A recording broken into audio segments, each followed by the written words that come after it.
I stared at the screen in shock. 5 million subscribers. 5 million. 5 and 6 zeros. When my boyfriend of 6 months had told me he had something to confess, I had been worried he'd confess to cheating or something. Instead, he showed me his social media account, confirming himself as one of the most popular internet personalities in the world. I stared at Emile, my boyfriend, sweet, down to earth. We started dating because I fell for that gentle, reserved nature of his. Then, I stared back at the screen he was showing me. There was no doubt that the account on screen was his. It wasn't some kind of prank. I knew the account. There wasn't a single person active on social media who didn't. Known for a variety of things, posting funny and interesting gaming videos, video essays, telling stories, even down to ASMR. The variety was what made him popular. That and his voice. Many of his subscribers were attracted to him. Emile's voice had been one of the things that attracted me to him, yes, but I never would have imagined he was such a well-known content creator. He had a dedicated fan base that called him an angel. "I'm sorry I didn't tell you from the start, Marcus," he apologized. "I wanted to be sure I could trust you, and well, I didn't want to scare you off, but I'm really sorry. I kept it a secret from you for so long. I wasn't quite sure how to react. I was essentially dating a celebrity. Wasn't there a lot of baggage that could come with that?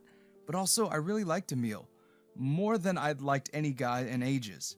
With that in mind, I gave him the most reassuring smile I could. Hey, it's fine. I'm just happy to hear you trust me enough to tell me this." I shifted closer and wrapped an arm around his shoulder. "You really don't mind?" Emile asked, looking at me in surprise. I couldn't do anything but melt when faced with those big brown eyes of his. "Of course not, baby." I kissed the side of his head. "We'll make it work, yeah?" Emile leaned against me happily, and I held him even closer. Yeah, I thought to myself, we could definitely make this work. 1 week later. The first problem presented itself only a week later. I learned that all the little projects Emile had been working on over the course of our relationship were just the videos he posted on his channel. Now that he wasn't keeping it a secret from me, he could work more openly and therefore make more content, which was all well and good, but out of curiosity, I took a deeper look into Emile's fan base. Big mistake, and he had warned me that it would be. "I really don't think you should do that, Mark," he told me. He was on his computer, sitting just a little bit away from me. "Why not? I'm curious about the kind of fans you have." "Yeah, and that's the problem. My fans are mostly normal, but well," he gave me a slightly apologetic smile. "There's things you probably wouldn't like to see as my boyfriend." I was skeptical about that. How bad could it be, I thought. Unfortunately, just a little bit of searching made it clear that Emile had a group of fans who liked him a little too much. "OMG, our angel has such a hot voice, I can't get over it." "Right? I wonder how he looks. Is he single? Probably not, lol.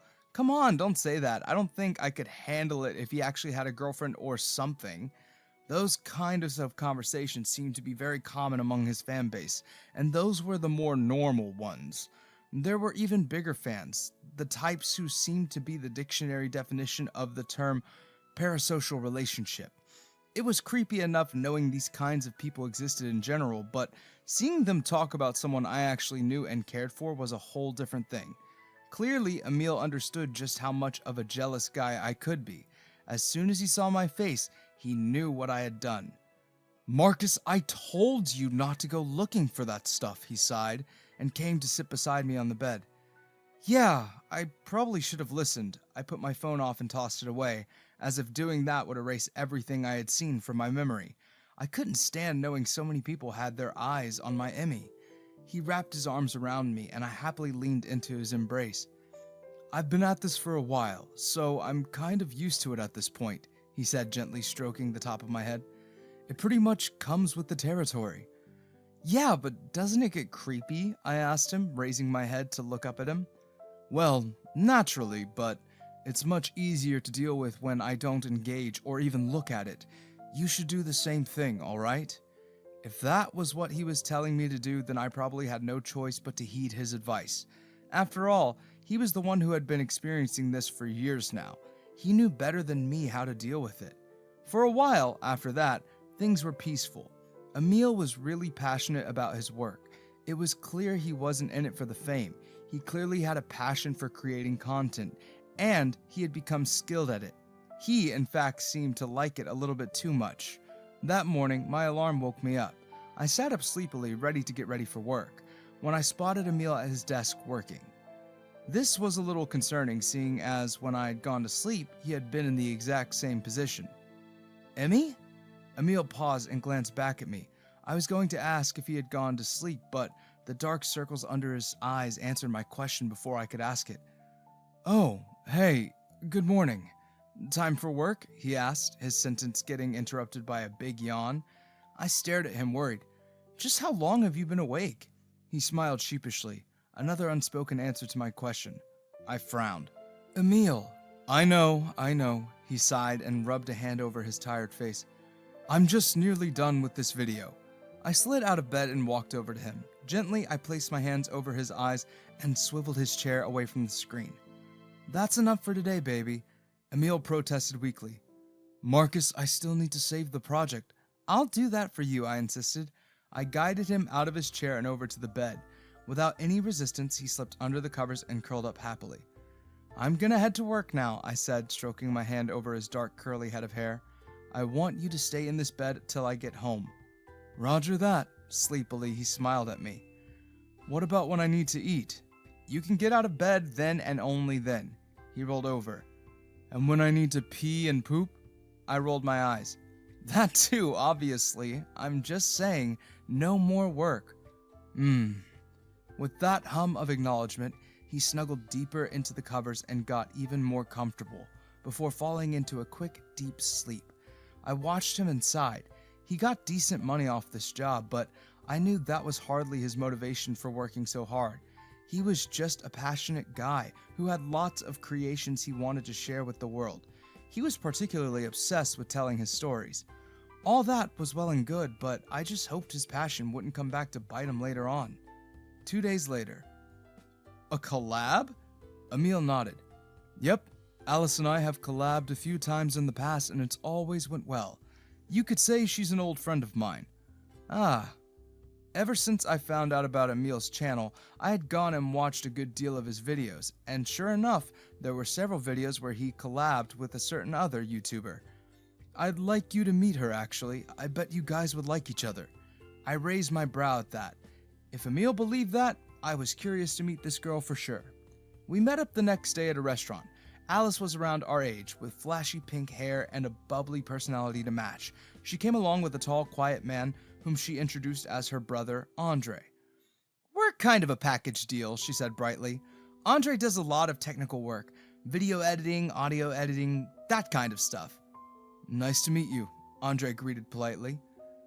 "This is Marcus, my boyfriend," Emile said, gesturing towards me. I held my hand out to Alice to shake and then to Andre. "Aha, so you're the reason my Emmy's been so busy," Alice laughed. "Nice to finally meet you." Hearing her call Emile my Emmy gave me pause, but they were old friends. Friends tended to have those kinds of nicknames for each other sometimes, I guess. After the introductions were done, we had lunch. Afterwards, Emile and Alice sat side by side, eagerly discussing their newest video idea. I glanced at Andre, who gave me a bit of a long-suffering smile. Evidently, he was used to this kind of situation. "They get so excited when they're around each other," he explained. We were both big fans of him for a while, though between the both of us, I was probably... well, never mind. We couldn't believe our luck when we first reached out to him and he actually decided to collab with us, and it's been like this ever since. The preparations for the video started with recording the script, which Emile apparently already had ready. "I haven't been able to make a lot of videos without my voice," he explained. "Doing that would have been a little tough since I wasn't ready to tell you about my channel yet." I let out a slight laugh. "You really brought your entire career to a halt because of me?" "I was nervous to tell you. I couldn't lie and say I didn't enjoy seeing this side of him. He still had the tendency to overwork, but there was something extremely attractive about seeing my usually reserved and mild-mannered boyfriend so in his element. It would turn out that I wasn't the only one who found this attractive. I had worked 3 times a week. When I wasn't working, I would follow Emile to Alice and Andre's place, where the siblings lived together and apparently worked on their videos together. I, of course, didn't have a whole lot to do. In fact, a lot of times I felt pretty out of my element, especially whenever they talked about their videos, or the few times Andre tried to explain all his fancy microphones and expensive cameras to me. Making videos online was extremely outside my skill set, so the most I could do was watch and help out in any other way I could. No problems came from my presence, at first. The video was a rather large one, so it took a couple days for both Alice and Emile to record their parts of the script. The day they did, we went drinking as a group to celebrate. Once Alice had a few drinks in her system, her tongue got pretty loose. She was that kind of person, which wouldn't have been a problem if not for what she ended up saying. "Seriously, Emmy, your voice is so hot," she laughed. "It's crazy. Does no one ever recognize you?" Beside me, Emile laughed. It sounded a little nervous. "Well, I've had a few times where strangers looked at me funny whenever I spoke to them, but no one has outright recognized me before." Ignoring my discomfort, I decided to speak up. "It's like the whole Superman Clark Kent thing. If people aren't expecting you to be someone, they're not going to think, wait, this person might secretly be that famous person I know. It doesn't really pop up in people's heads." "Uh-huh," Alice laughed. "I get it. It's still kind of crazy, though." Alice focused her attention on me, brows raised. "Don't you ever get jealous, though?" I tilted my head. "What do you mean?"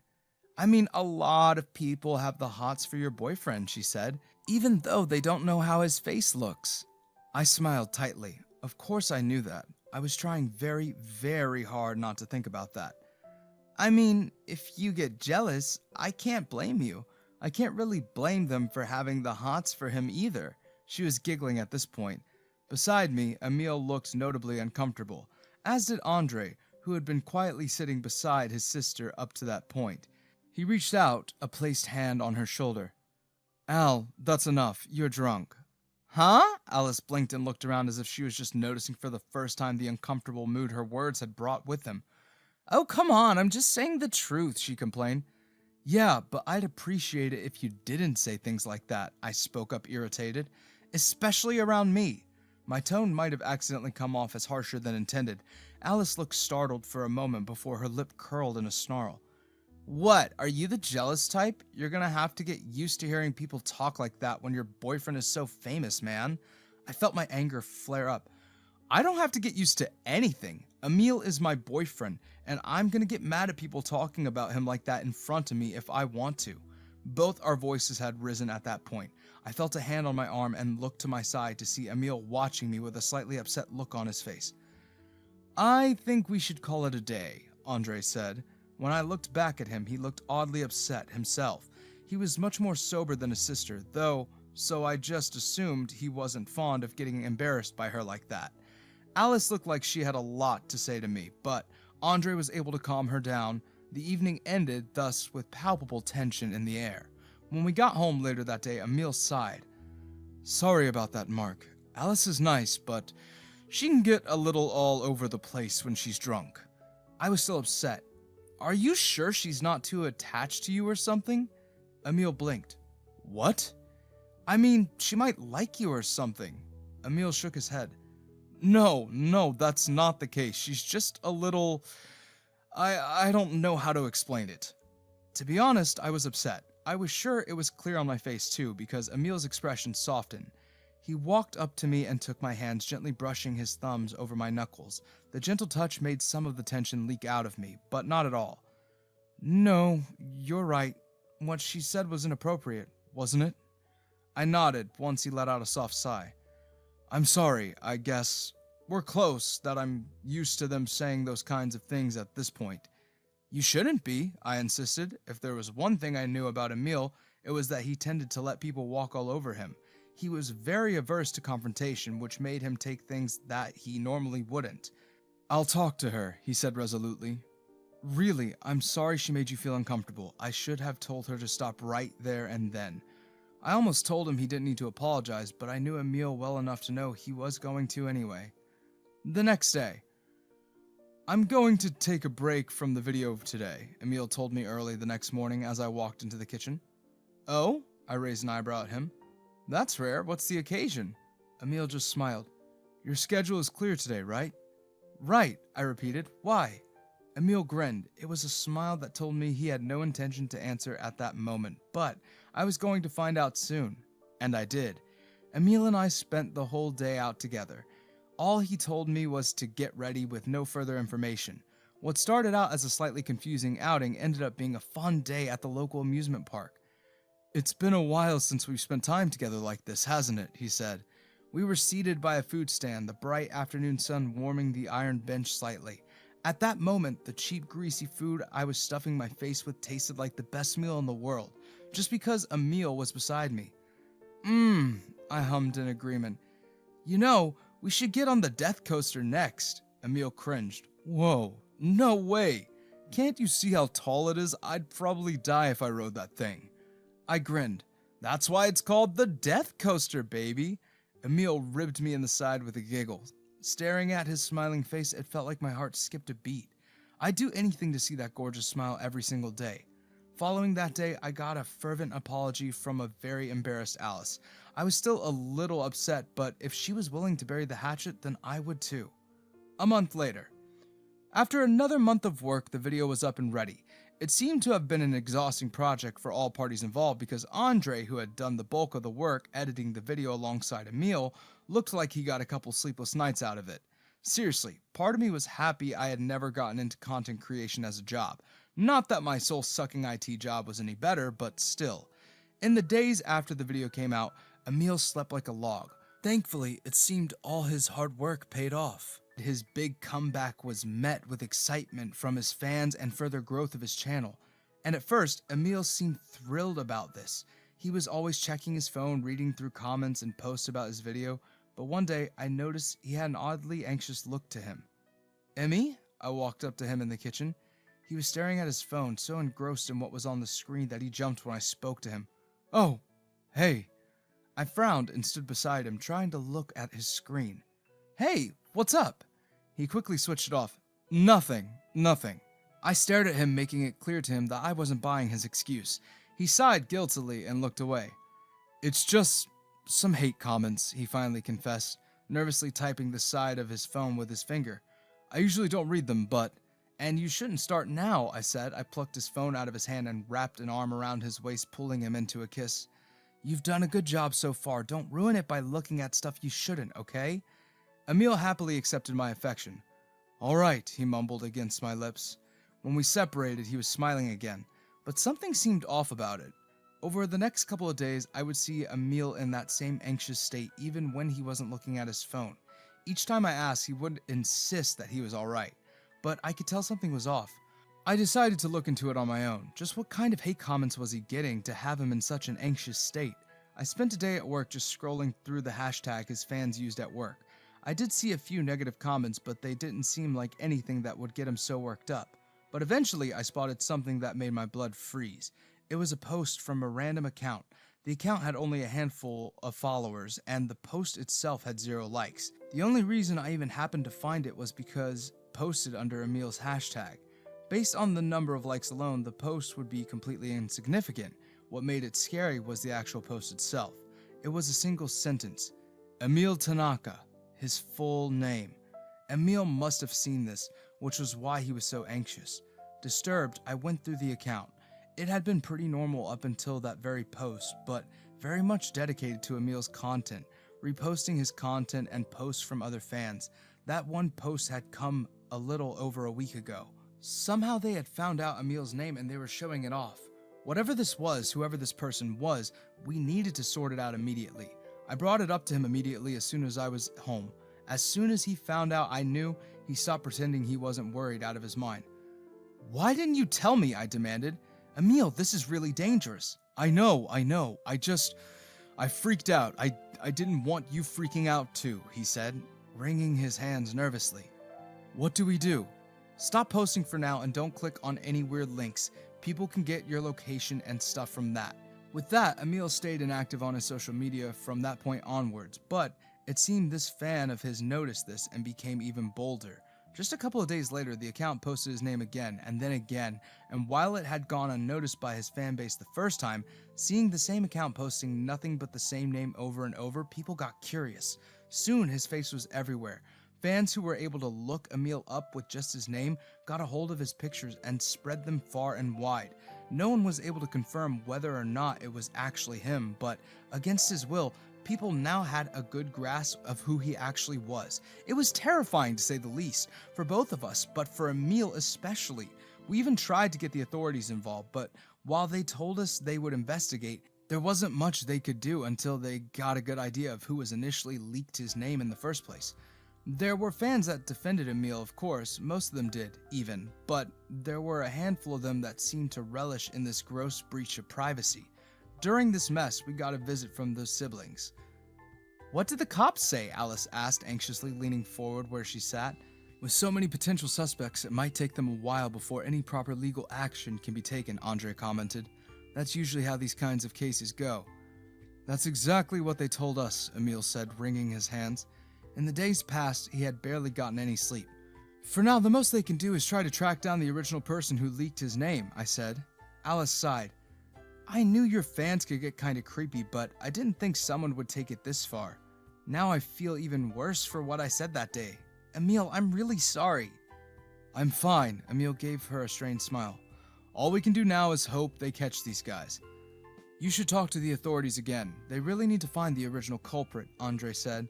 "When a fan gets to the point of leaking your name in private photographs, it usually means they could do something dangerous." Andre was right, of course, but hearing someone put that possibility in words just made us even more anxious. I wrapped an arm around Emile and pulled him in close to my side. He leaned in close to me and I gave him a gentle squeeze. I couldn't stand seeing him like this. This had been a passion of his, something that he had been putting so much work into, and now it had ended up like this. No matter what, I promised to myself that I would support him through this whole mess. A week later. The next day, something dangerous was posted on the same account. They hadn't posted anything but his name, which was what had sparked the problem in the first place.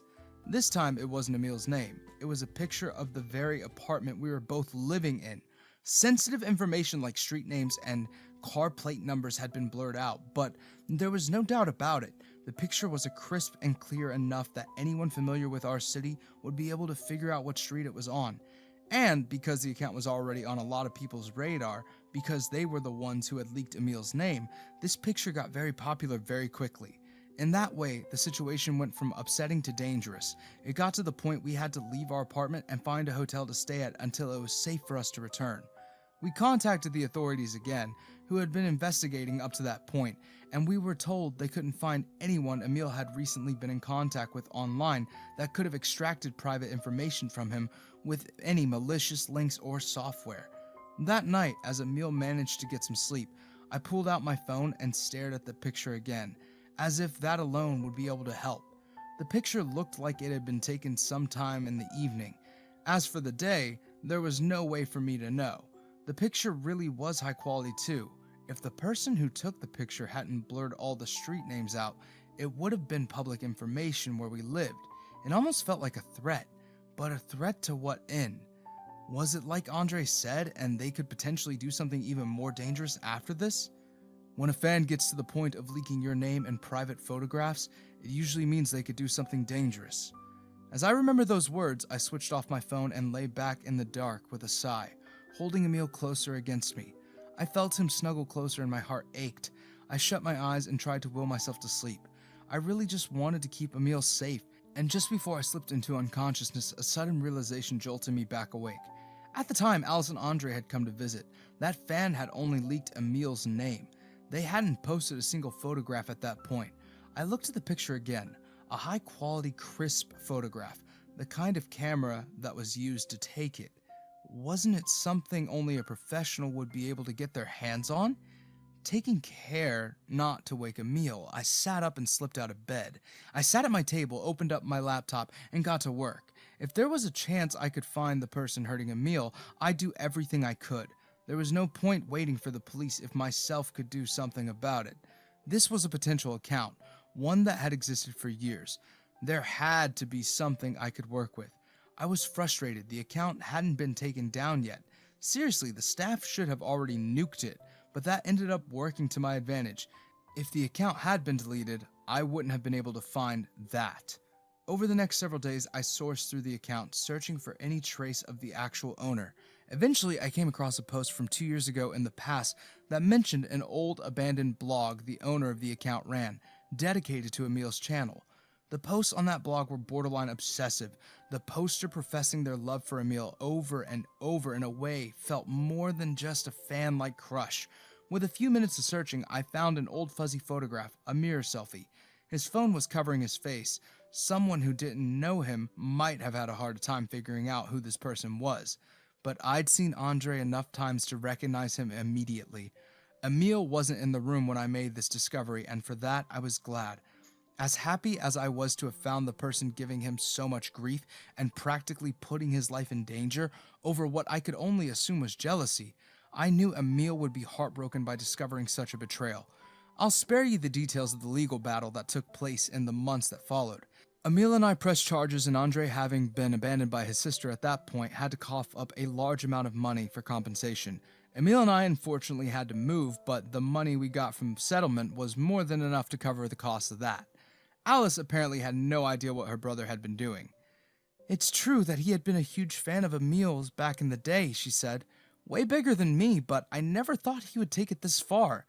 And as for his channel, Emile had to take an indefinite break. He was heartbroken to have to do so, but for the sake of his mental health, he had to be off social media for a while. "I was too lax," he told me one evening as we lay side by side in bed. We were still getting used to our new apartment. "I should have been more careful." "You didn't do anything wrong, Emmy." I reached out and gently cupped his cheek. "I only wish you had told me what was going on earlier, but you couldn't have predicted that you would get betrayed like that by someone you thought cared about you." He sighed. He looked sad and worn, but for the first time in ages, he looked truly relaxed. "Thank you, Mark." He shut his eyes. I gently curled my finger into a lock of his hair. It turned out dating an internet celebrity did have the potential to bring a lot of trouble, but I was willing to fight off a million crazy fans if it meant I could stay with Emile. Conclusion. It took some time, but gradually Emile was able to return to his passion. With support from me, his friends, and his respectful fans, he was once again comfortable with sharing his stories and content with the world, if not a little more cautious about it. Alice went solo with her channel, wanting nothing more to do with her brother after what he had done, and Andre, effectively financially ruined from what he had done, was left to work multiple minimum wage jobs just so he could find a place to stay. The end. Have you ever had to deal with the dangers of the internet before? Thanks for watching. Consider subscribing to become part of our Rainbow Force, and stay wholesome.